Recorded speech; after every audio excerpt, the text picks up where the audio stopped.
Berikutnya saya akan memberi sumber listrik untuk komponen ini, yaitu dengan menyambungkan pada power supply. Ini contoh pemasangan kabel power untuk motherboard. Posisinya seperti ini. Oke, saya copot dulu. Dan apabila Anda perhatikan di bagian sebuah casing, di bagian depan sebuah casing itu ada tombol-tombol seperti power, reset, kemudian lampu untuk power, lampu untuk hard disk, ya. Nah, ini adalah kabel-kabel untuk menyambungkan bagian depan tadi, ya.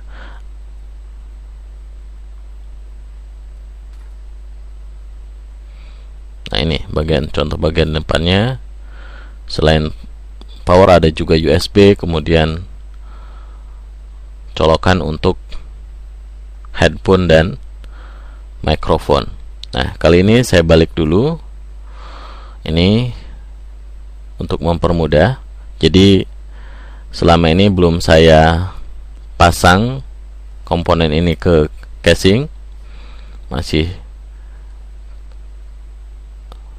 seperti ini dulu untuk mengetesnya. Oke, ini contoh pemasangan power untuk motherboard. Ini salah, tidak pas.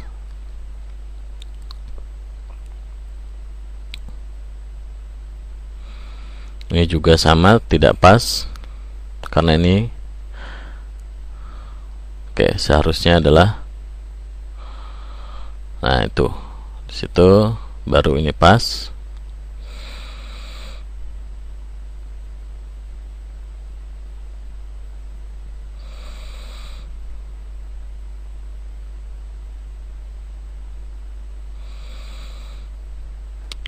Oke, terus kita pasang lagi power untuk ke CPU. Nah, ini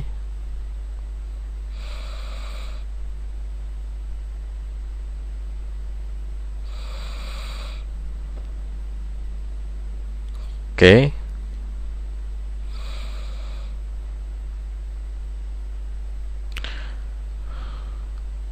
Nah, kalau sudah terpasang, ya,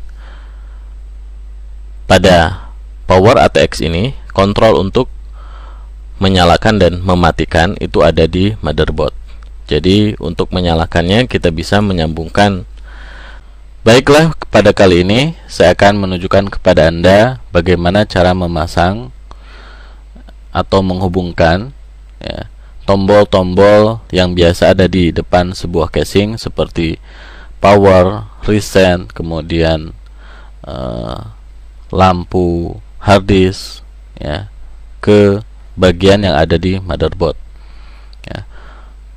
Jadi selain tombol reset dan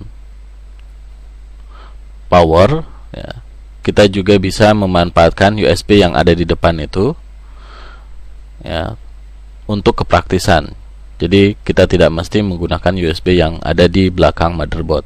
Begitupun juga dengan audio, kita tidak mesti menggunakan jack audio yang ada di belakang motherboard.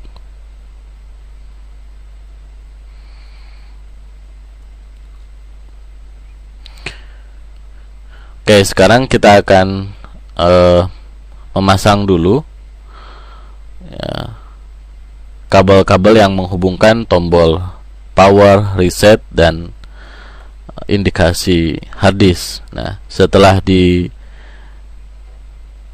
cek, maka posisinya sudah saya ketahui, bisa kita lihat langsung di motherboardnya atau kita baca melalui buku petunjuk yang disertakan oleh motherboard, ya. Oke, cukup jelas buku petunjuknya. Sebenarnya kabel-kabel ini akan kita pasang apabila motherboard sudah terpasang di casing, tapi ini saya tunjukkan untuk lebih jelas, karena kalau sudah dipasang di casing, kalau di shoot menggunakan kamera kurang jelas, jadi saya tidak leluasa menjelaskannya. Oke, saya coba dulu itu PGA nya agar tidak terlalu ribet. Nah, pastikan penguncinya itu udah dibuka. Nah, sekarang kita akan memasang bagian power SW ini untuk menyalakan komputer. Nah, setelah saya cari, ternyata posisi power SW ada di situ sesuai dengan petunjuknya, ya, petunjuk di buku. Jadi saya pasang, ya, posisinya seperti ini.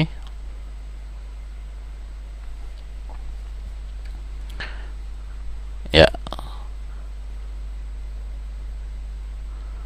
selanjutnya adalah reset. Tombol reset juga saya berdasarkan petunjuk buku bisa diketahui, ya, seperti itu. Mungkin Anda tidak bisa melihat.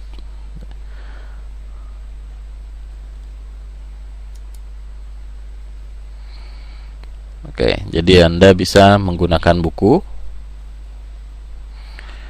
Jadi, nah, sekarang speaker posisinya ada di belakang reset. Jadi posisi ini di masing-masing motherboard bisa berbeda-beda, ya.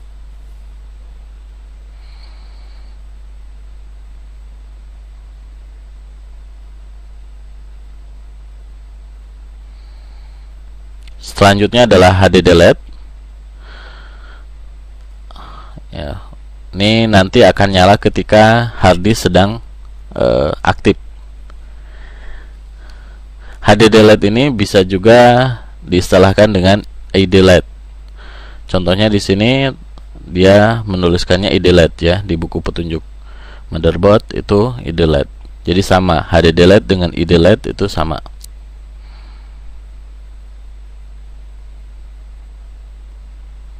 Nah, kemudian ada juga VLED atau Power LED. Nah, di sini tidak ada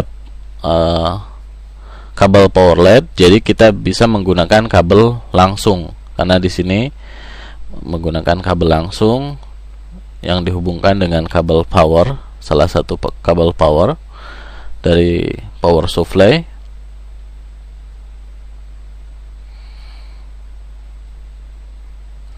Nah, tujuan dari dipasangnya power LED ini untuk mengetahui komputer dalam keadaan nyala atau dalam keadaan mati.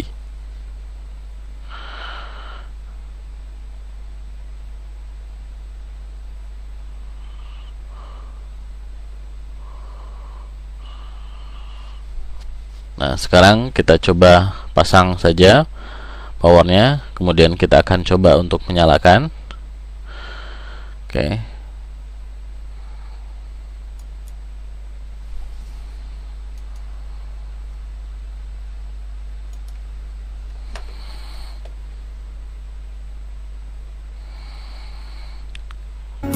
Oke.